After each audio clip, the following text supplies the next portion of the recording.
একটা বিশ্ববিদ্যালয়ের কেন্দ্রীয় ছাত্র সংসদের অফিসে গিয়ে কোনো শিক্ষার্থী বা কোনো ছাত্রলীগ হামলা করতে পারে কিনা, এটা নিরাপত্তা আমি ডিজার্ভ করি কিনা, সেই ছেলেটা আমি গিয়ে বসছি মাত্র গিয়ে আমার উপর গিয়ে হামলা করছে। আমার উপরে হামলা হতে পারে, তাদের উপর হামলা হবে না, এটার গ্যারান্টি।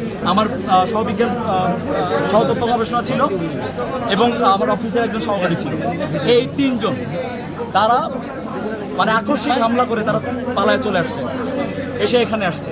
ডক্টর স্যার এর আগে যেটা হয়েছে যে এই ছেলে কিন্তু ছাত্রলীগের সংশ্লিষ্ট গতকাল স্যারের সাথে যে মানে উচ্চবাচ্য করছে, যেটা এই ছেলেটাকে বললাম স্যার পুলিশে দেন, স্যার পুলিশের না দিয়ে তাকে বললো হ্যাঁ পুলিশে দিচ্ছি, পুলিশ নিয়ে গেল, নিয়ে ইয়েতে ছেড়ে দিল, জজ চত্বরের সামনে ছেড়ে দিল।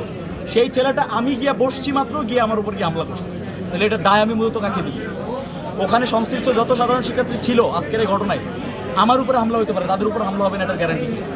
এখানে আসার পরে প্রক্টর স্যার তাদের ভিতরে ঢুকে গেটে তালা লাগাই দিল। এটা তো জানা কথা যে এখানে রিডিং রুম, এখানে পরিবেশ নষ্ট হবে। সে একটা দপ্তরে গিয়ে হামলা করে আসছে, এখানে ব্যক্তিকে হামলা করে নাই তো সে। একটা বিশ্ববিদ্যালয়ের কেন্দ্রীয় ছাত্র সংসদের অফিসে গিয়ে কোনো শিক্ষার্থী বা কোনো ছাত্রলীগ হামলা করতে পারে কিনা, এটা নিরাপত্তা আমি ডিজার্ভ করি কিনা, আইনের হাতে তুলে দিয়ে দেখলাম তো কি হলো। আইনের হাতে তুলে দিলাম তো, আপনাদের সামনে আইনের হাতে তুলে দিলাম। আইন কতটুকু করতে পারছে আমাদের ইনসাফ? 2 বছর ধরে ছাত্রলীগের ব্যাপারে কোনো ডিসিশন না নিয়ে আজকে এই পরিস্থিতিতে তারা নিয়ে আসলো। এটা দায় আমি কাকে দিব? আমি আইনকে দিব, আমি প্রশাসনকে দিব। যখন তারা দিতে পারতেছে না তখন তো আমাকে নিতে হবে। দেখা যাচ্ছে সাদা মাংস দেখা যাচ্ছে, এমন বাজে অবস্থায় অনেক আকস্মিকভাবে হামলা করা হয়েছে। ওরা ছিল 7 জন, আমরা ছিলাম মাত্র 3 জন।